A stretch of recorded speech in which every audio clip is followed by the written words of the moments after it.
Baik, bismillahirrahmanirrahim.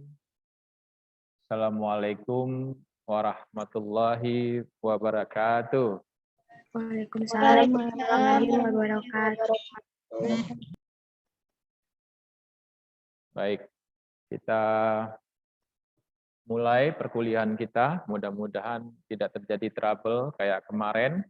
Ya, saya hari ini berdiskusi dengan saudara tentang e-commerce atau electronic commerce atau perdagangan elektronik gitu ya.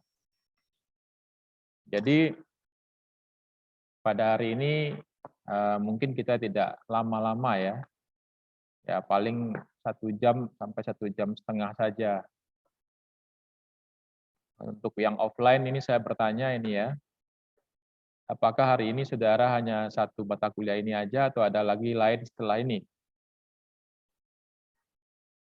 Sebelumnya ya, oh berarti saudara bisa pulang lebih cepat ya. Kenapa? Karena hari ini saya diminta juga untuk mengisi kegiatan pengabdian kepada masyarakat ya, di ruang seminar untuk guru-guru PAUD di Bekasi.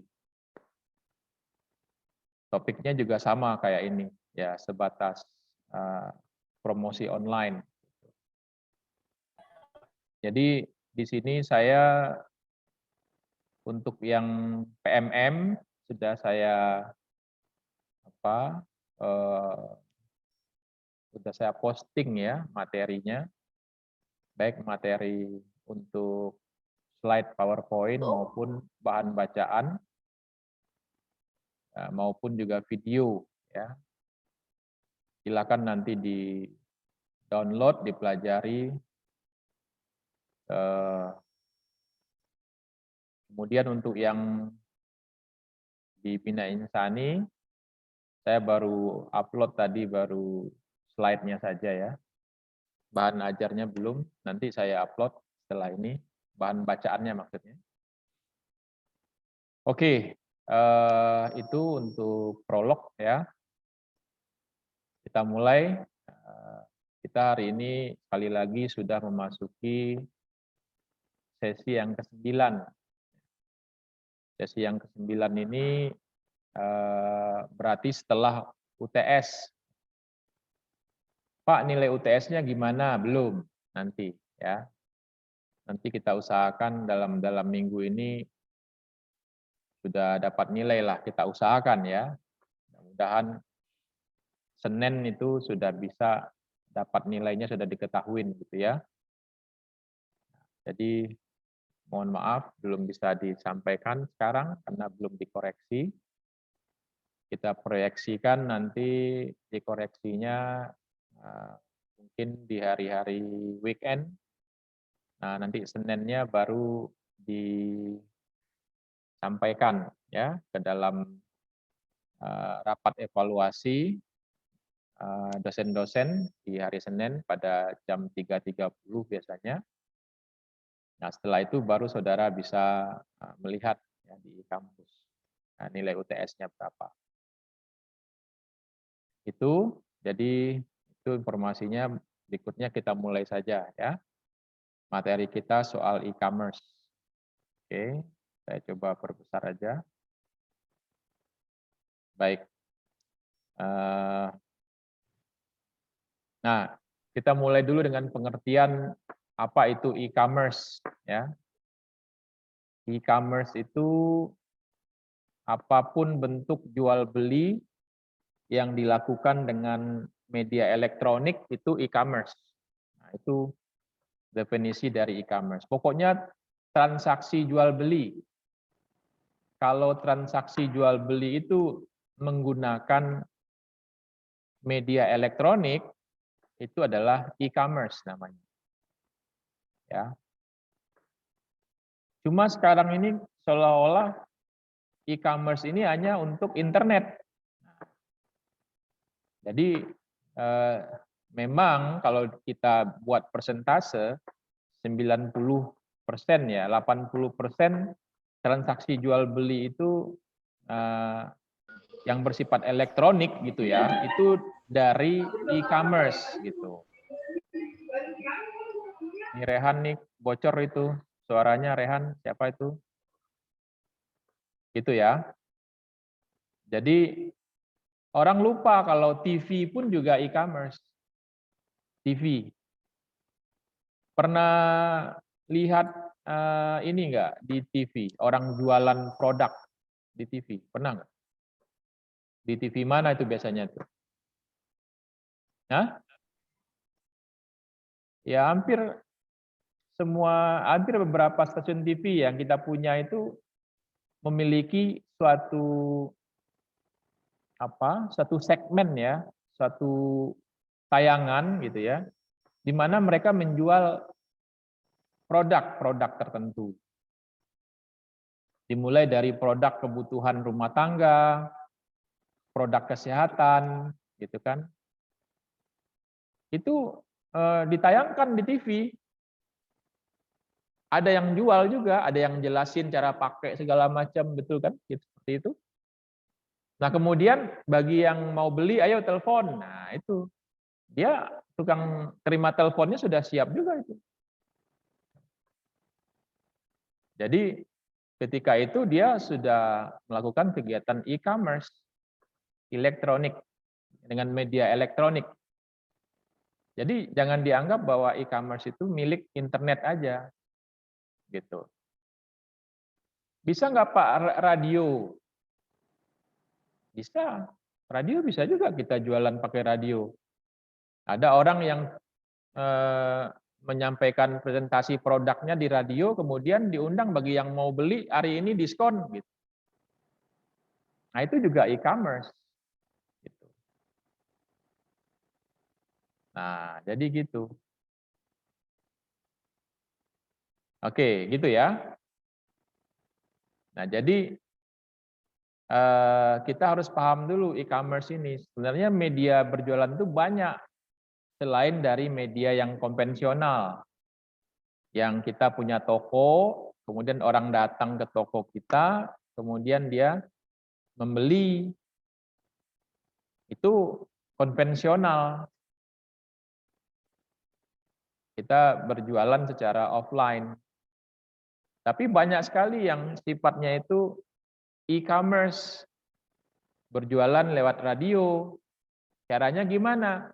Caranya kita minta slot ke radio. Kita bayar gitu. Kita bayar dari jam sekian ke jam sekian slot saya ya gitu. Saya yang ini gitu, yang ngambil di situ. Nah, di situ kita jualan. Mungkin diawali dengan kasih iklan dulu di radio tentang produk kita, habis itu kan ada sesi wawancara. Nah, di situ kita jualan. Gitu.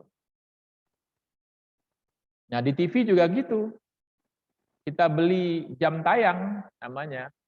Kita datang ke stasiun TV, kita beli jam tayangnya, kita undang produser, kemudian kita juga bayar dia, udah kita jualan di situ. Toko kita di televisi, di program televisi.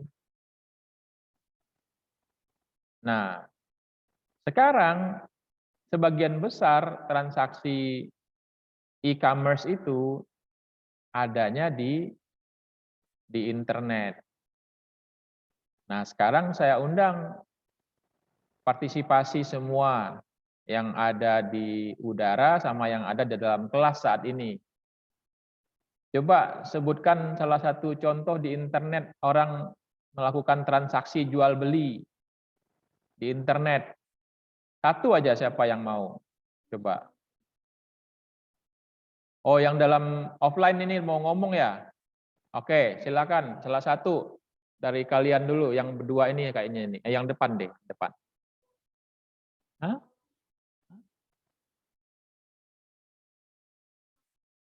Apa tuh? Shopee. Orang berjualan di Shopee katanya. Jadi kita buka toko di Shopee. Orang buka toko di Shopee.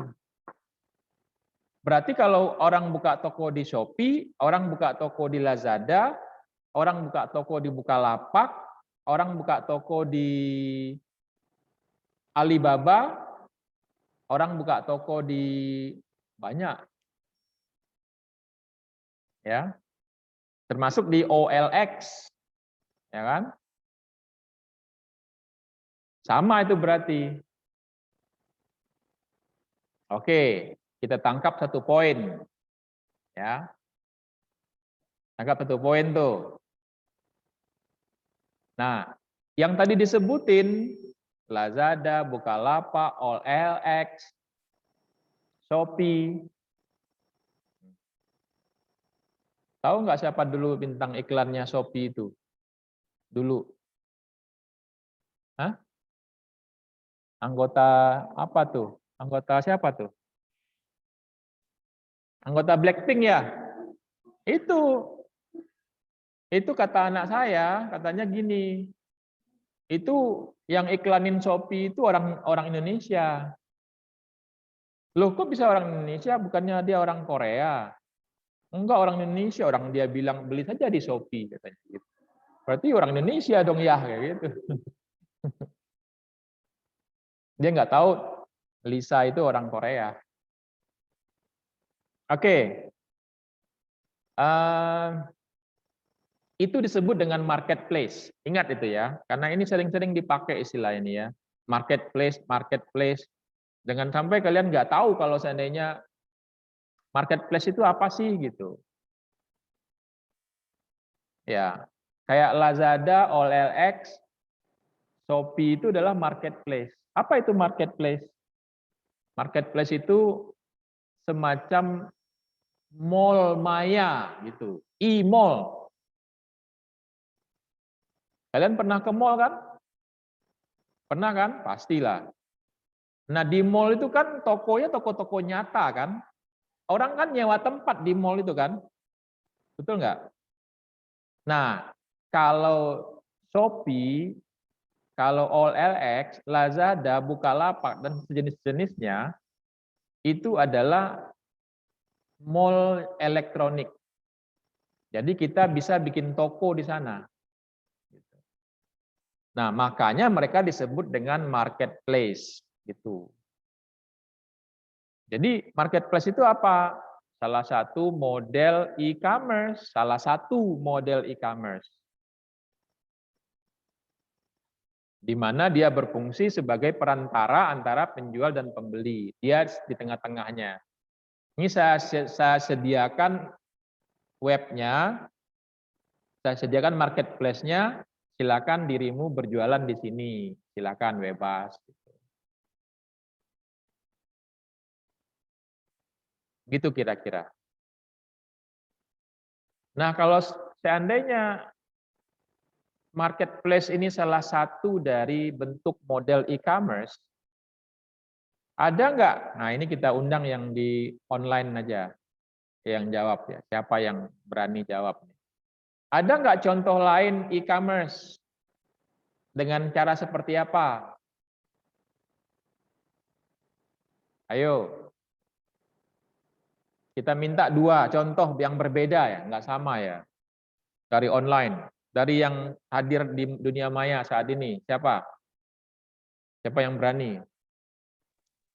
Pak, mohon izin Pak untuk menjawab. Monggo, monggo, Mas Azhar. Nah, mungkin itu Pak, jualan di Instagram Pak. Kan saat ini kan udah ada fiturnya buat jualan juga. Keren, keren, keren. Benar itu. Kan dia jual beli kan itu kan. Itu adalah bentuk e-commerce. Orang jualan di Instagram itu enak banget itu. Nah, tinggal sekarang bagaimana caranya berjualan di Instagram gitu. Dia ada yang berbayar, ada yang gratis. Kalau gratis ya yang dapatnya yang follow kita aja. Yang follow kita dan yang kita follow, betul nggak kira-kira begitu? Kalau yang kita follow, kita bisa japri, kita bisa broadcast, betul kan? Tapi kalau yang kita tidak follow nggak dapat dong, betul nggak? Betul nggak kira-kira? Instagram kan mainnya kayak gitu kan? Kalau kita nggak berteman sama dia, nggak follow dia, apa yang kita share nggak bisa. Nah, artinya kalau kita mau spektrum yang lebih luas, tentunya nggak cukup dengan yang follow-follow kita, yang kita follow. Tapi juga kita perlu di luar dari itu. Nah, makanya kita bisa beriklan di Instagram.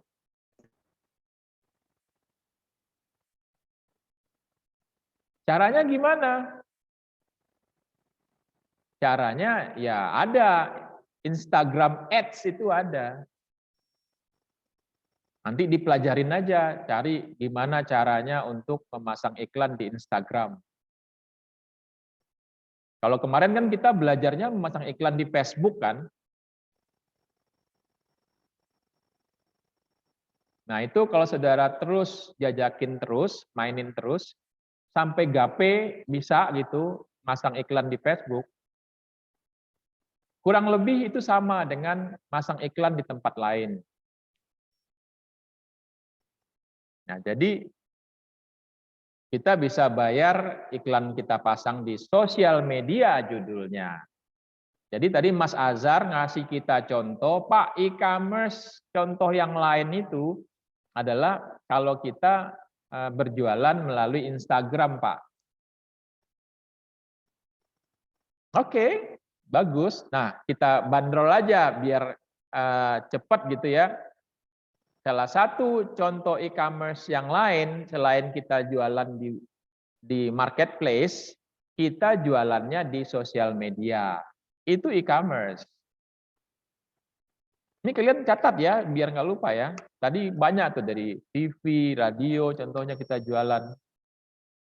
Ya, di Bukalapak kita jualan, di sosial media kita jualan. Ya kan? Termasuk sosial media ini kita jualannya melalui apa gitu.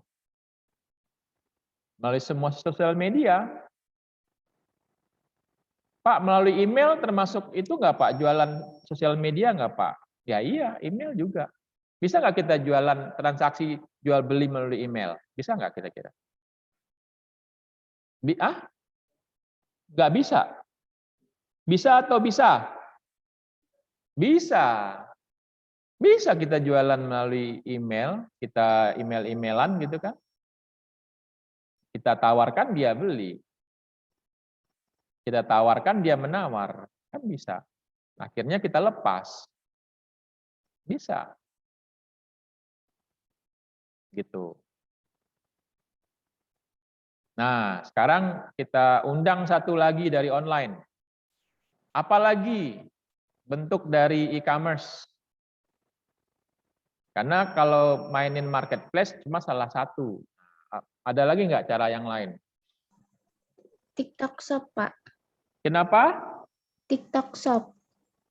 TikTok Shop. Nah, itu juga bisa. Tapi kan itu sudah tergolong kepada sosial media ya. TikTok itu sosial media bukan?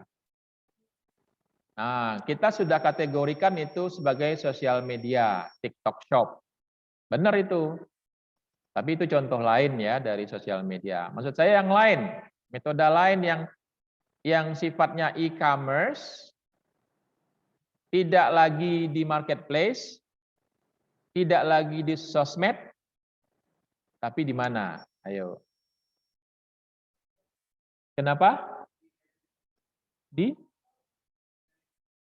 Telegram bukannya sosmed juga? Nah, sosmed juga. Iya, Telegram, Line, WeChat, itu semuanya sosial media. Facebook, sosial media. Instagram, sosial media. Hah? Google. Nah, Google sosial media. Nah, itu website. Jadi kita bisa jualan di website. Kita yang punya website sendiri. Nah, kemarin beberapa orang saya tunjukin websitenya saya itu. Ya, yang kemarin ikut sama saya sesi Digital Marketing Challenge, saya sempat ngasih tahu, nih website saya. Coba saya tunjukin deh, biar terang benderang maksudnya ya. Saya orangnya itu suka bukti. Ntar saya mikir dulu caranya gimana nih.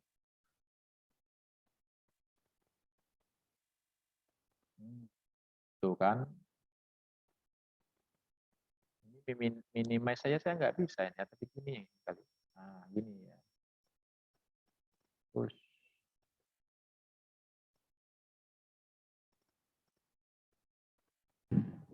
sebentar ya, sabar ya. Sabar ya. Nah, ini saya cari di mana.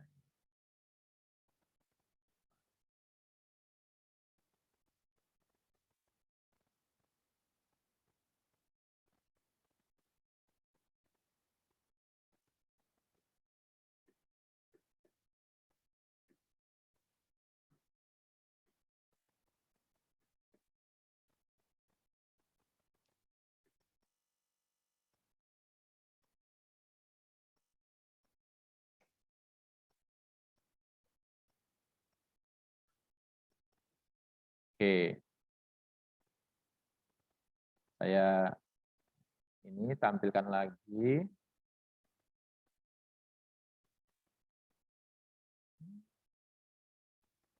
Kita santai aja ya, nggak usah terburu-buru ya.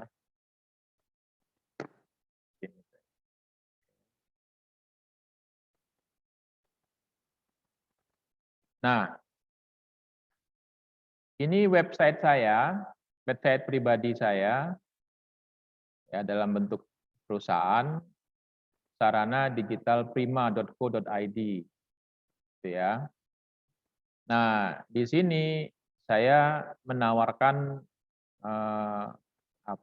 bisnis ya, seperti bisnis digital marketing, bisnis franchising, gitu ya, bisnis trading, gitu. Ini yang saya tawarkan. Nah, salah satu produk saya saat ini, saya sedang melangsungkan event organizer. Nah, ini adalah event organizer. Ini yang saya sebut dengan landing page. Jadi kalau orang mau beli program ini, kegiatan saya ini, mereka akan masuk ke website ini. Nah, gitu. Nah, ini adalah suatu media untuk berjualan. Gitu. Ini programnya, ya. Ini programnya.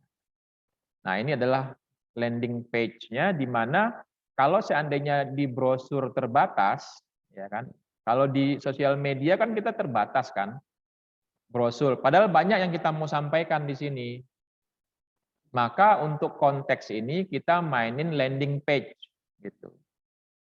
Kita mainin landing page. Landing page itu apa? Halaman yang kita siapkan ketika orang ngeklik kita punya tautan di sosial media, langsung dia masuk ke sini gitu. Ya. Jadi kalau seandainya nih saya broadcast ya ke saudara ya. Saya broadcast ke grup kita ya. Ini bentuknya ya, bentuknya. Oke, sebentar. Ini saya ngasih contoh ya pada saudara, bukan ngapa-ngapain ini.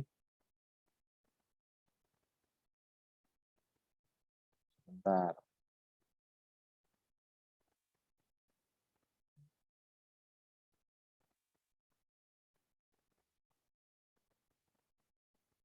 Nah, ini saya kasih contoh ya.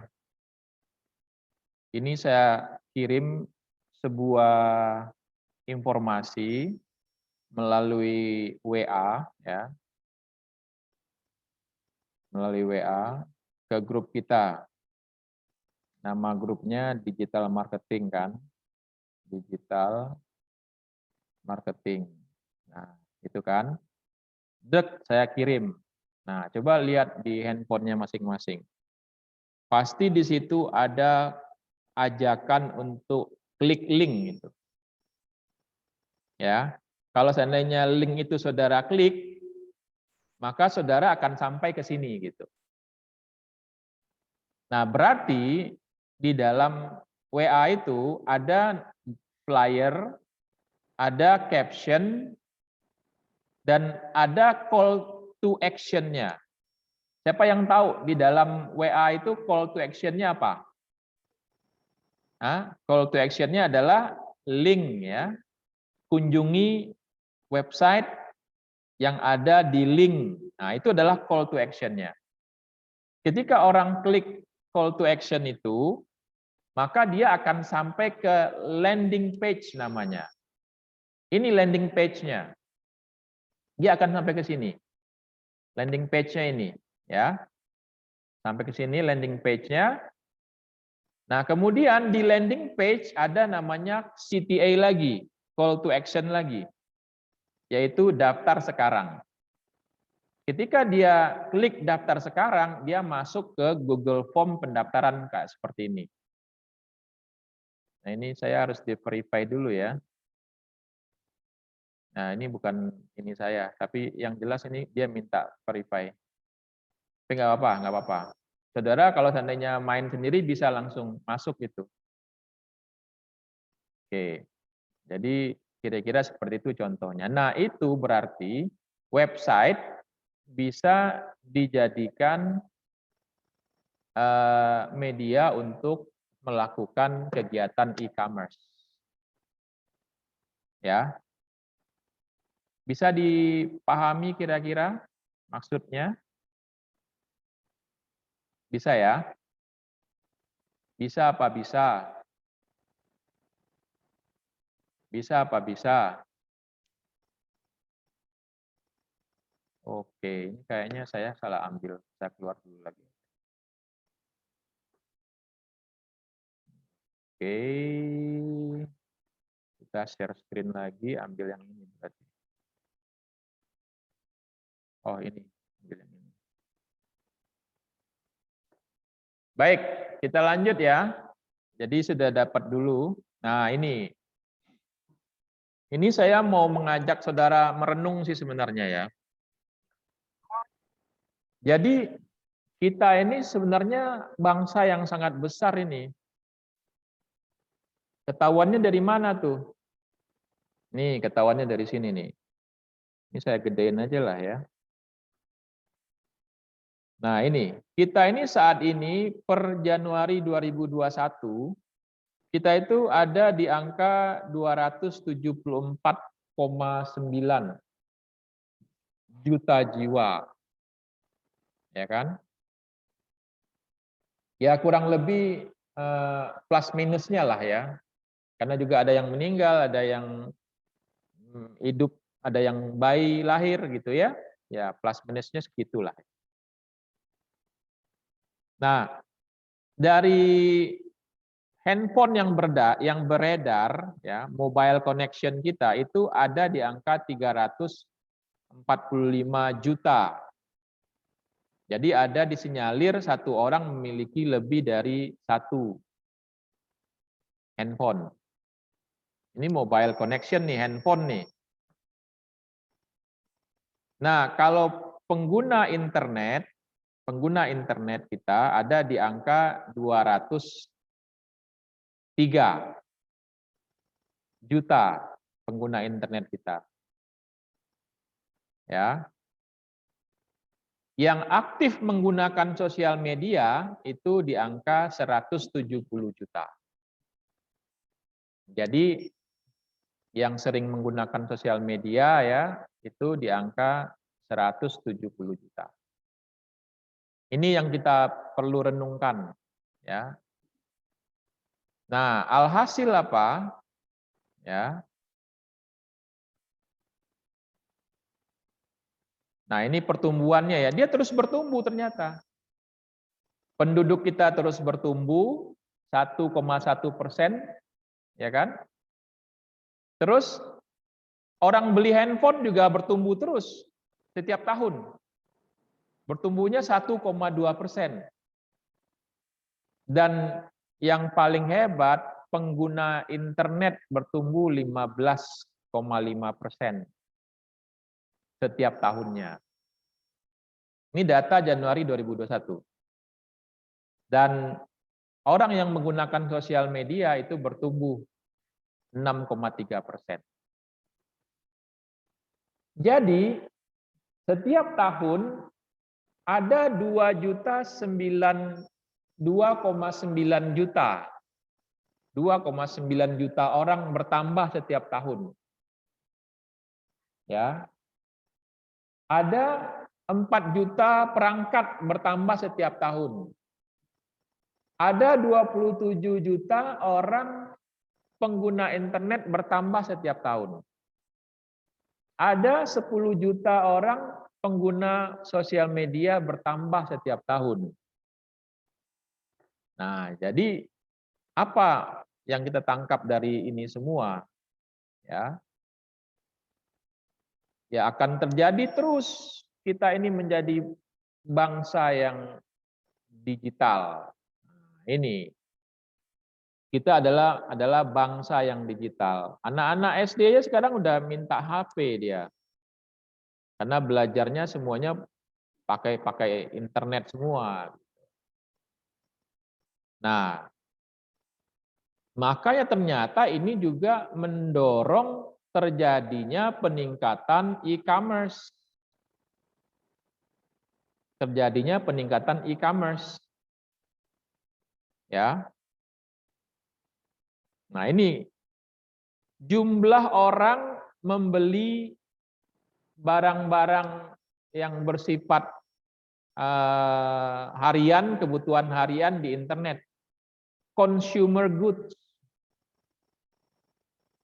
Consumer goods, barang-barang konsumsi. Ingat itu, consumer goods, bukan industrial goods. Dia ada industrial goods, ada consumer goods. Consumer goods itu adalah barang-barang untuk kebutuhan rumah tangga harian. Kalau industrial goods itu adalah barang untuk kebutuhan industri. Nah, berapa?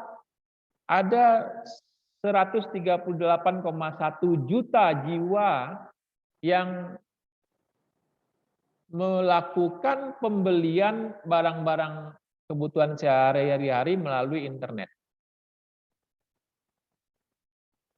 Jadi tradisi e-commerce kita udah menggila nih. Boleh dikatakan 50% dari penduduk kita yang tadi 270-an itu, 270 juta itu, 138-nya itu sudah terbiasa belanja melalui e-commerce. Jadi kalau seandainya kalian sekarang ini pengusaha, punya toko offline, kalau nggak pakai online rugi. Gitu. Karena sekarang ternyata orang-orang sudah menggunakan dan mempunyai budaya belanja melalui online.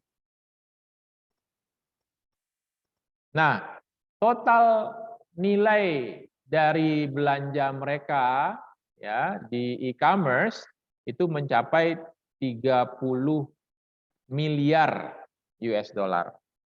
Jadi mereka dalam setahun belanja untuk kebutuhan-kebutuhan consumer goods itu sebesar 30 miliar US dollar. Dikalikan 15.000. Itu. Berapa? Banyak. Ya kan? Banyak. Nah, ini adalah pertumbuhan tahunan mereka. Ya. Pertumbuhan tahunannya itu adalah 49%. Ya. Luar biasa itu ya.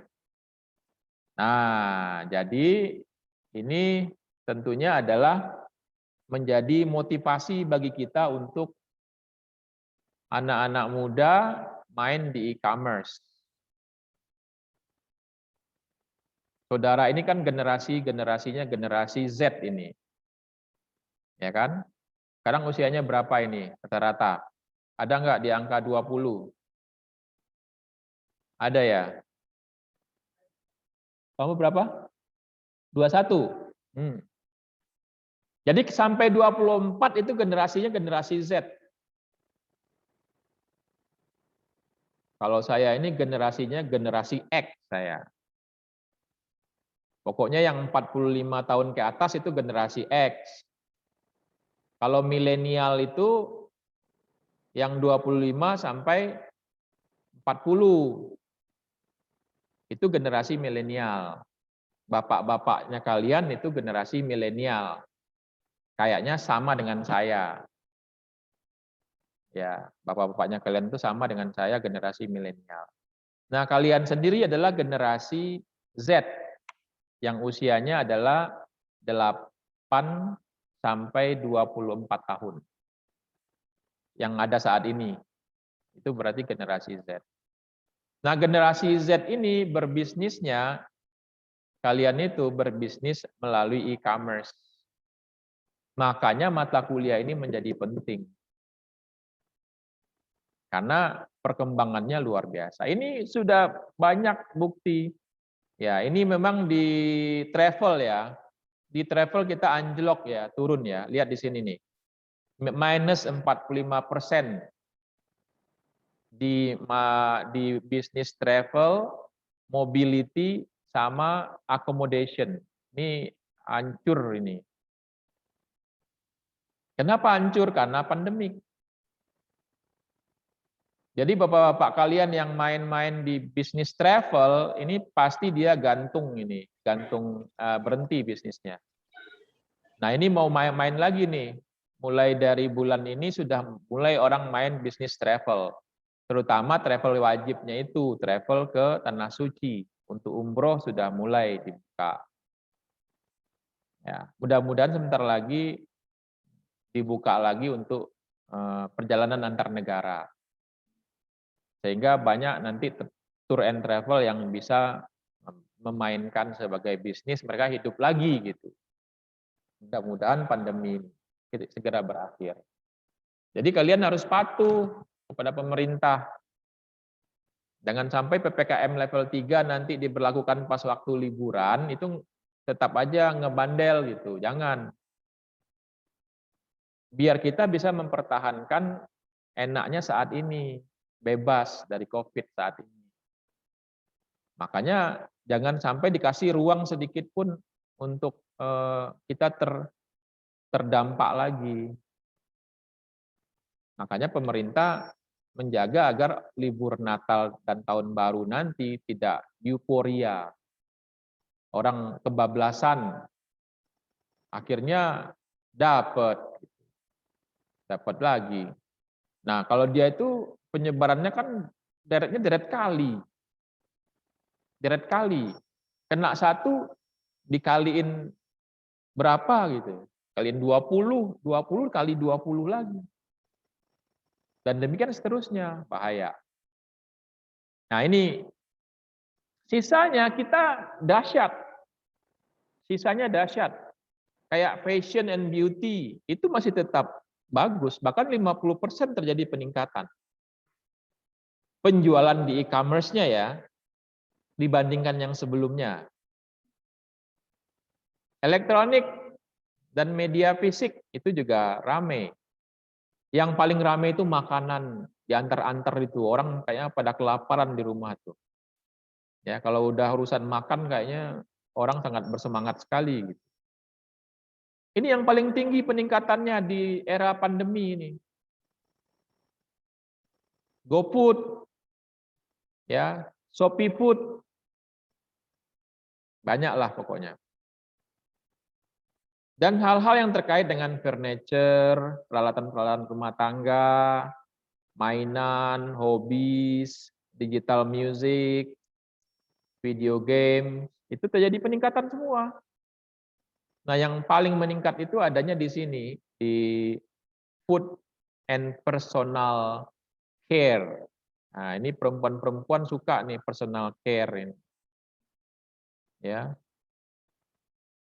Nah, jadi saudara-saudara, yang saya mau sampaikan pada saudara hari ini adalah saudara itu jangan mikirin soal jadi pekerja.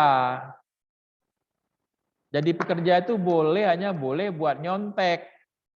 Tamat dari belajar menjadi pekerja, buka usaha. Nah, kalau bisa gunakan usaha yang berbasis e-commerce. Karena kita masih bisa mendidik anak ya dengan ngurus suami, dengan lupa ngurus suami kalau yang bagi perempuan, suaminya diurus. Nah, itu bisanya kalau kita mainin e-commerce. Gitu. Nah, nggak usah harus tunggu sampai tamat kuliah dulu, dari sekarang pun bisa. Dengan cara-cara yang sederhana aja, jadi dropshipper, jadi reseller, kan banyak tuh. Dengan kehabisan akal, gitu. Gitu kira-kira ya. Mudah-mudahan bisa dipahami. Nah, kalau nanti bikin e-commerce, ini ada beberapa jenis. Saudara mau main di mana? Di sini ada modelnya e-commerce-nya adalah business to business, B2B, ya, business to business, B2B. Ini artinya apa? Artinya saudara jualannya ke industri, nawar-nawarinnya ke industri, bukan ke orang per orang. Barang yang saudara punya itu dijualnya ke industri. Berarti saudara sedang mainin e-commerce dengan konsep B2B. Apa misalnya barang untuk kebutuhan industri? Misalnya bahan baku. Bahan baku sebuah pabrik. Gitu. Dan produk-produk lain yang hanya dibeli oleh perusahaan, bukan orang per orang. Nah, makanya saudara ini harus lincah kalau mau jadi orang hebat yang datang ke mall, nggak perlu harus lihat price tag-nya ya. Kamu mau beli baju kan lihat dulu price tag-nya. Mata kita udah seneng sama baju itu. Pas dilihat price tag-nya, nggak jadi. Nah, kalau kita jadi karyawan biasa-biasa saja, ya kita memang akan seperti itu. Nah, tapi kalau kita jadi pengusaha sukses, nah itu nggak perlu harus lihat price tag. Kalau mall ini udah ketaker lah, paling tinggi ya 1.500.000 gitu kan. Wah itu mah bukan uang, ya gitu kan.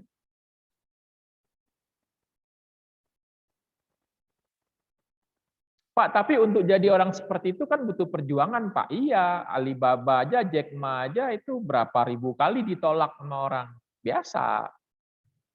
Bukan menghentikan langkah, justru malah nambah semangat ditolak.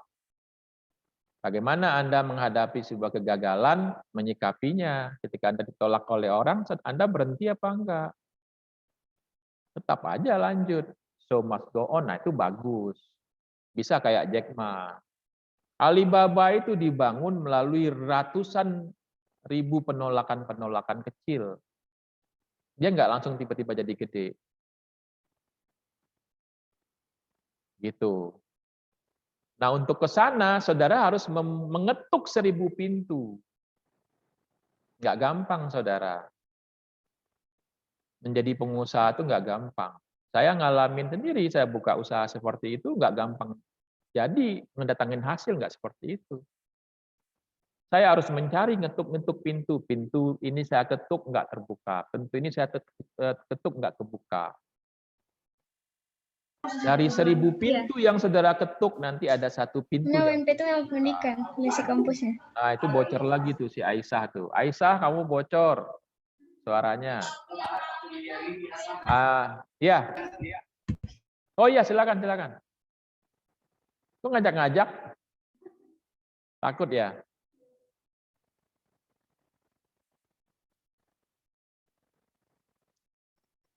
Seribu pintu diketuk. Satu aja kebuka, itu sudah membuat kita untuk bisa melangkah terus. Istilahnya kalau bahasa lainnya itu dapatin dulu white whale-nya. White whale itu paus putihnya. Kalau kita berbisnis dapatin paus putihnya, dapat paus putih yang ngasih kita order terus, udah lancar gitu.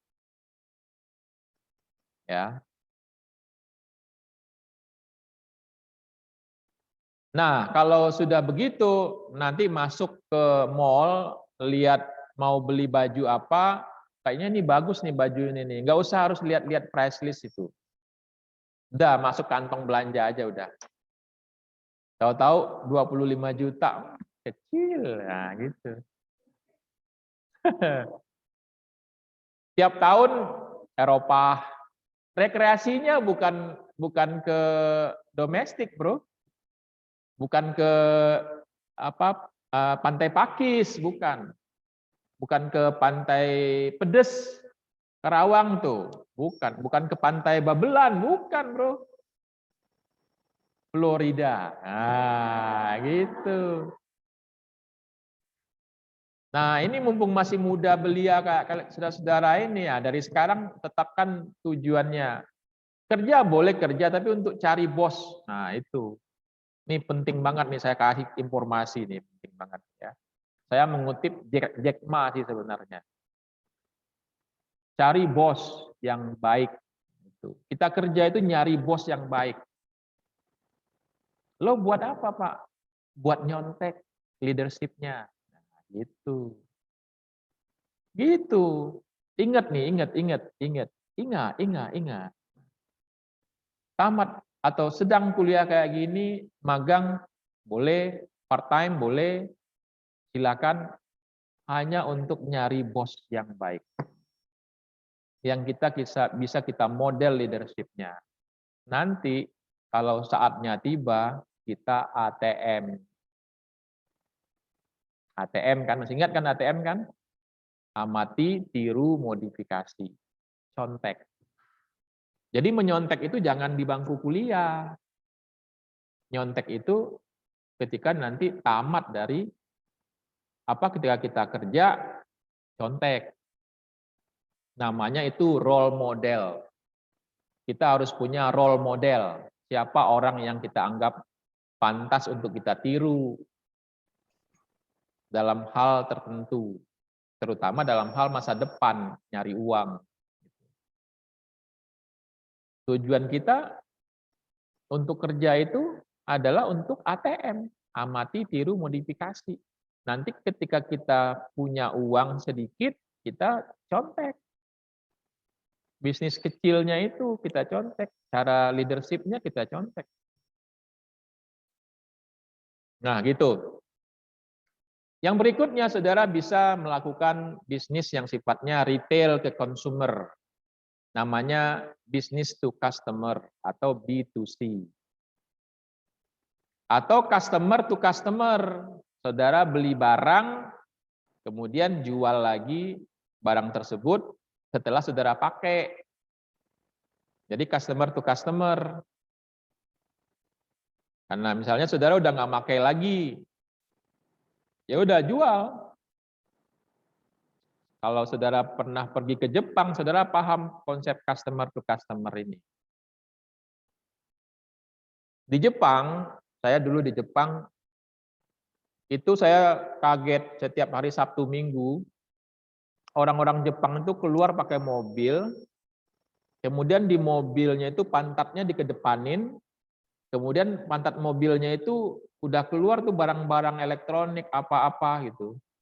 Yang lain-lain aja, ada kamera, ada TV, ada PlayStation, apa aja ada di belakang mobilnya itu.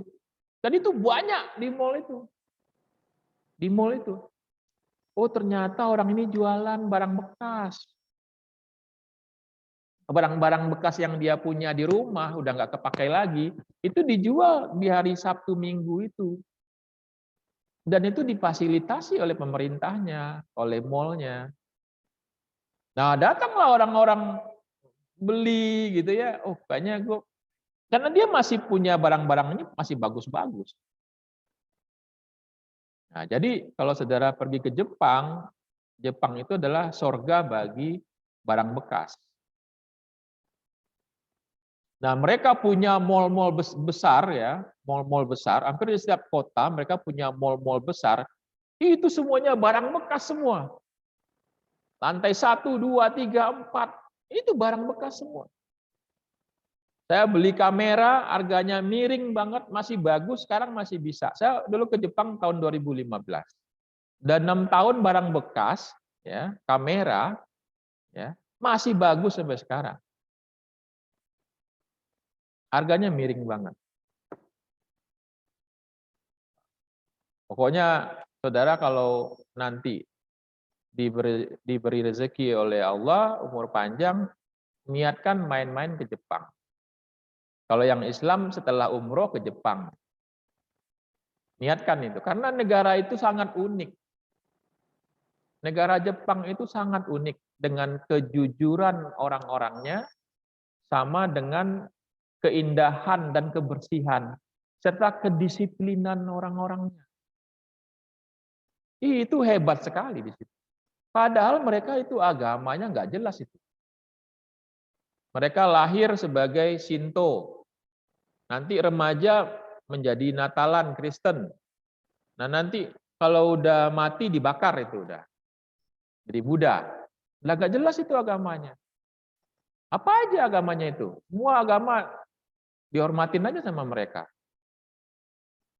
Tapi soal kejujuran ini luar biasa. Saya kira itu hanya cerita aja, tapi saya juga pernah ngalamin. Di mana duit panitia jatuh segepok itu aman di objek wisata yang sangat ramai. Segepok, amplop nih, tebelnya nih. Ah, segini nih. Duit itu. Ketinggalan gitu. Gini. Udah ketinggalan berjam-jam itu. Udah tutup juga tempat kita ke istana ya. Udah tutup. Tapi aman. Aman. Nggak hilang. Kalau keramahannya itu dia nggak mikir kita jelek, kita kulit hitam, kita apapun. Pokoknya kalau sudah datang ke Jepang itu sudah dianggap sebagai bagian dari keluarga mereka. Apapun kebutuhan kita dilayanin, terutama kebutuhan informasi. Ini kita datang nih ke orang itu, saya mau ke sana nggak tahu jalannya. Padahal dia arahnya ke arah maju, sementara yang dituju itu adalah ke arah balik. Orangnya balik nganterin kita, balik dia. Padahal waktu adalah uang banget di sana kan. Enggak, untuk gitu dia balik nunjukin sampai kita betul-betul sampai dan tahu ke arah mana. Nah, makanya saya, ini keren banget Jepang ini. Saya sendiri yang ngalamin itu, luar biasa. Oke, yang berikutnya adalah customer to business ya, dari customer, dari kita pribadi-pribadi, kita bisa punya produk dalam bentuk prototype, tawarin ke perusahaan. Saya punya ini nih, kayaknya produk saudara kelemahannya ini. Ini saya kasih masukan nih, ini prototipenya, coba deh bikin kayak gini deh, pasti laris. Nah itu dari consumer to business. Nanti ada lagi dari bisnis ke public administration, misalnya ke pemerintah, seperti itu. Nah ini adalah bentuk-bentuk e-commerce yang saudara bisa jalankan ke depan. Silakan yang mana yang saudara pengenin. Ya. Nah ini adalah contoh-contoh dari e-commerce. Kalau B2B itu ada Electronic City, Ralali, nah ini ya, MBIS, Lazada itu contoh dari B2C, nah, Blibli, Shopee. Ada lagi C2C, OLX, dia jual barang-barang bekas itu. OLX, ada lagi C2B kayak freelancer, Upwork, iStock, ada lagi B2E, B2A, business to administration, ada seperti Glue, Acela. Nah, ini bisa menjadi inspirasi bagi saudara untuk berbisnis e-commerce. Ya, ini udah jam berapa ini? Oh ya, bentar lagi ya. Oke. Nah, jadi perkembangan e-commerce itu tadi sudah saya bahas. Sudah saya bahas ini. Ini yang lama ya, tahun 2018 posisinya seperti apa? Tadi yang saya sampaikan di depan itu yang terbaru itu. Kondisi Januari 2021. Lihatin aja perkembangannya di sini. Ya, kalau di sini katanya tahun 2018 pertumbuhannya 78% di Indonesia. Dari angka pertumbuhan 17,7, diantaranya merupakan transaksi pembelian tiket pesawat yang paling banyak dulu tuh. Makanya Traveloka, ya, tiket.com itu rame gitu. Saya dulu di tahun-tahun ini, di tahun-tahun 2018 ini, pokoknya dari tahun 2014 sampai tahun 2018, saya tiap bulan itu pasti keluar negeri. Kurang-kurangnya per 2 bulan pasti saya keluar negeri. Ketika itu event-event internasional sangat ramai sekali. Tapi ya pas pandemi aja langsung turun drastis. Sehingga pada waktu itu ya bisnis travel itu sangat luar biasa pada waktu itu. Ya. Oke, nah sekarang apa manfaatnya e-commerce? E-commerce itu bisa menjangkau pasar yang luas.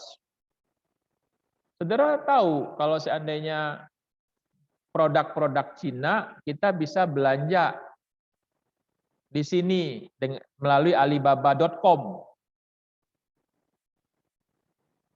Kita bisa belanja produk-produk Cina melalui alibaba.com. Tapi ternyata alibaba.com itu gunanya untuk domestik Cina sama internasional. Kita punya langsung bisa bayar pakai pembiayaan seperti kartu kredit dan lain sebagainya. Alibaba itu. Dari Cina barang itu. Dari Cina barang itu. Ada yang langsung pakai ekspedisi dari Cina, ada yang memang ke gudang mereka di sini. Untuk produk-produk yang laris manis Tanjung Kimpul, mereka taruh di gudangnya di sini. Ada gudangnya di sini dia. Alibaba punya itu. Nah kemudian ketika terjadi orderan, berangkat barangnya dari sini. Pakai berbagai macam ekspedisi. Gitu. Saudara tahu, kalau seandainya mereka nggak nyetok barang di sini, itu langsung dari Cina berangkatnya. Pakai GNT. Ekspedisi mereka Cina Indonesia itu GNT. Yang dipercaya sama mereka. Nah, kantor perwakilan GNT ada di Cina. Jadi setiap barang dari orderan dari Cina melalui Alibaba masuk ke Indonesia. Itu dalam 15 hari nyampe 15 hari. Kalau lancar clearance-nya di imigrasi ya, masuk dia. Nah, tapi nanti ada yang keren. Yang keren itu adalah ada 1688 namanya. Itu juga milik Alibaba, milik Jack Ma. 1688 itu hanya untuk domestik Cina. Jadi barang-barang itu hanya untuk domestik Cina. Tapi kalau kita bisa membeli gitu ya, dengan bantuan orang sana, kita punya teman di Cina nih, kayak mahasiswa kita ada di Cina, mahasiswa Cina. Anak binaan ini kan ada 1 orang di Cina saat ini. Ya, lagi studi. Kita bisa belanja ke dia. Kita order, nanti dia nanti ngasih barangnya kirim pakai GNT. Jadi barangnya nanti dikirim ke dia, dari dia kirim ke Indonesia. Nah, yang hebatnya, barang-barang mereka itu kalau kita beli partai banyak, itu barang nggak dimerekin. Itu barang nggak dimerekin. Barang-barang inovasi mereka nggak ada mereknya. Kita yang bikin merek di sini. Gila nggak itu? Kita bikin merek, seolah kita yang bikin gitu. Dan itu nggak ada sanksi sedikit pun. Mereka jualnya komoditas, kemudian kita yang nempelin merek gitu. Saya punya tempat tisu yang bisa dimasukin handphone ini untuk nonton. Bayang nggak? Tempat tisu, masukin nih handphone. Itu kotaknya nggak ada mereknya. Dan kita dipersilahkan ganti packagingnya, ganti brandnya. Asal kita belinya banyak. Itu menjadi milik perusahaan kita. Segitu gilanya Cina saat ini. Jadi bagi mereka semua produk itu inovasinya itu luar biasa banget. Dia nggak merasa rugi kalau seandainya barangnya diambil mereknya sama orang, nggak merasa rugi. Dan itu harganya miring-miring sekali. Kita masih bisa jual 9 kalinya. 9 kalinya. Luar biasa. Harganya itu 9 kalinya kita bisa dapatin keuntungan. Kalau bisa kita ngedapatin barang itu untuk di ini. Itu tercover, termasuk juga bea kirimnya. Nah, jadi dengan e-commerce itu, konteksnya Alibaba, dia bisa merambah ke seluruh dunia. Gila sekali. Jadi orang kaya banget Jack Ma itu. Dan kemudian sistemnya itu 24 jam. Waktu udah sama sekali udah nggak dilihat. Asal ada aja orang yang memantau pergerakan. Karena itu sudah sistem gitu. Orang belanja jam 12 malam juga nggak masalah. Gitu. Besok barang bisa dikirim. Biayanya lebih murah pasti. Kenapa? Karena kita nggak butuh banyak orang, kita nggak keluar listrik, kita nggak perlu OB, kita nggak perlu tugas keamanan, gitu. Rumah jadi gudang, kamar jadi gudang, gitu masalahnya. Dan tidak perlu stok barang sendiri, karena kita bisa pakai dropshipper. Dropshipper itu adalah ketika orang beli barang kita, baru kita order ke pemilik barang. Pemilik baranglah yang kirim ke orang yang order ke kita, yang bayar ke kita.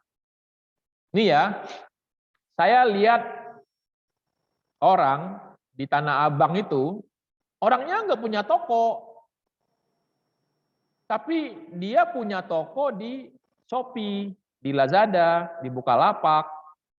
Kerjaannya apa? Modal handphone doang. Modal handphone doang. Difoto baju Tanah Abang itu, difoto baju jegrek gitu kan. Difoto kan. Langsung dipost di Shopee. Harganya, dia tahu harganya kan sudah ada bandrolnya kan. Bandrolnya dibelakangin dulu sama dia. Atau diedit nanti sama dia. Pokoknya diambil margin aja.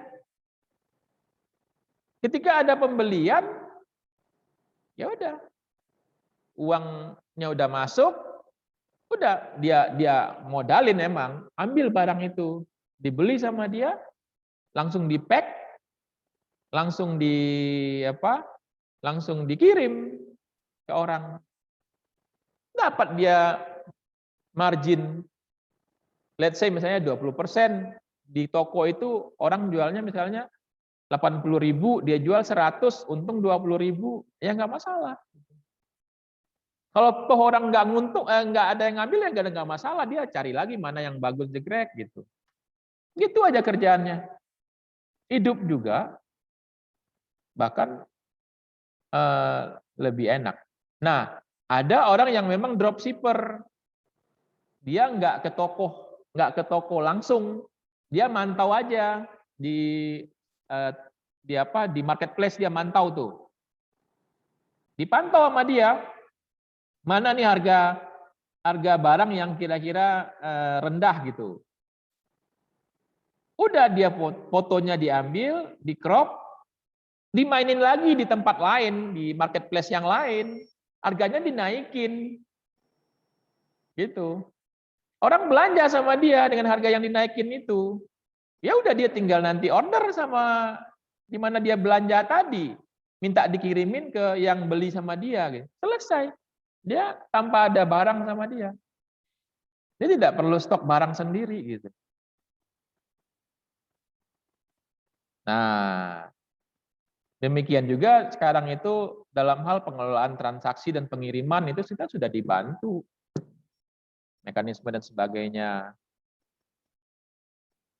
Dan lain-lain sebagainya. Dan yang paling penting adalah saudara tidak meninggalkan keluarga bagi yang perempuan. Kerja bisa dari manapun. Bisa jagain anak sambil jalan. Ya. Gitu kira-kira. Saudara sepupu saya bisnisnya ini hidup. Berkecukupan juga. Gitu kira-kira, ya. Nah, sekarang saya sampaikan kepada saudara, mengapa kita perlu website? Karena website itu adalah sebagai platform e-commerce. Hari ini kita belajar bagaimana caranya website itu ada, dan kemudian kita belajar soal konsep SEO-nya. Di mata kuliah digital marketing itu termasuk salah satu kompetensi yang ditawarkan. Makanya saudara coba belajar, kalau tidak di media-media formal, kurang-kurangnya di media informal belajarnya. Ini kan saya men-trigger saudara, mengencourage, memotivasi saudara agar belajar cara bikin website. Karena ini luar biasa. Apalagi sekarang sudah banyak hal-hal yang memudahkan. Contohnya, kita bisa belanja template WordPress. Tadi website saya tadi itu template-nya saya belanja itu. Saya belanja template-nya WordPress sehingga tinggal masukin gambar aja. Itu saya bayar berapa dolar? Murahnya nggak mahal lah. 35 US dollar kalau nggak salah. Untuk template itu. Nah, biaya hosting setahun saya memang bayar. Ada kurang lebih berapa, 45 atau 50 lah, atau berapa gitu. Ya intinya satu website itu, ya saya keluar uang 1,7. Gitu. Nah, tapi itu sangat memungkinkan bagi orang yang tidak belajar informatika punya website seperti itu. Karena sudah desainnya sudah defaultnya sudah ada. Gitu. Tinggal sedikit belajar aja dapat pasti. Kalau saya memang dibantu sama anggota saya yang bantu. Tapi saudara-saudara masih muda ini belajar ini bikin website. Yang cewek-cewek banyak yang jago-jago kok. Saya kan orang manajemen, Pak. Nggak usah saya belajar-belajar gitu-gituan. Telat, saudara. Sekarang itu ke depan IT lah yang berkuasa. Kalau saudara hanya banggain manajemennya, lewat saudara. Besok itu orang yang punya rumah sakit bukan orang dokter. Yang punya rumah sakit itu adalah orang informatika. Nggak percaya? Coba Halodoc. Halodoc itu Jonathan Sudat yang punya. Itu bukan orang dokter, orang biasa. Tapi dia punya rumah sakit digital. Ada apotek, ada dokter di situ. Gitu. Banyak lagi contoh yang lain. Kayak perusahaan transportasi. Yang punya bukan orang transportasi, tapi orang informatika. Mas Nadiem Makarim. Dia punya Gojek. Dan lain sebagainya. Nah, jadi itu juga akan membangun kredibilitas bisnis Anda. Oh, dia punya website. Jadi koneksi dengan klien pun juga terjaga.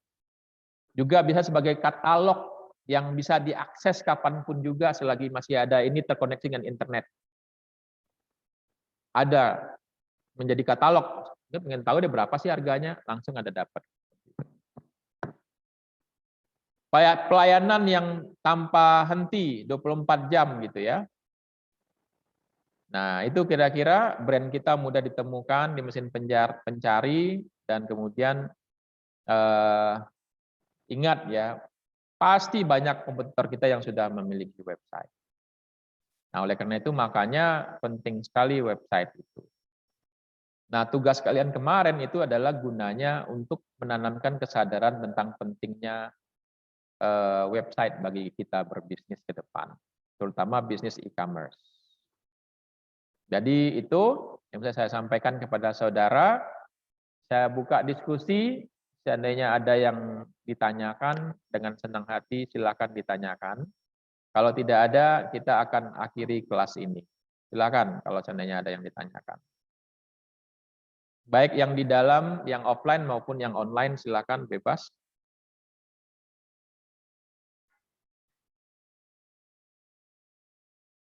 Nggak ada berarti?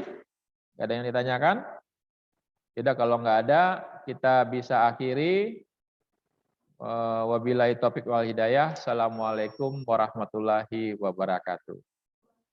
Waalaikumsalam warahmatullahi wabarakatuh. Terima kasih, Pak. Ya, terima kasih. Ya.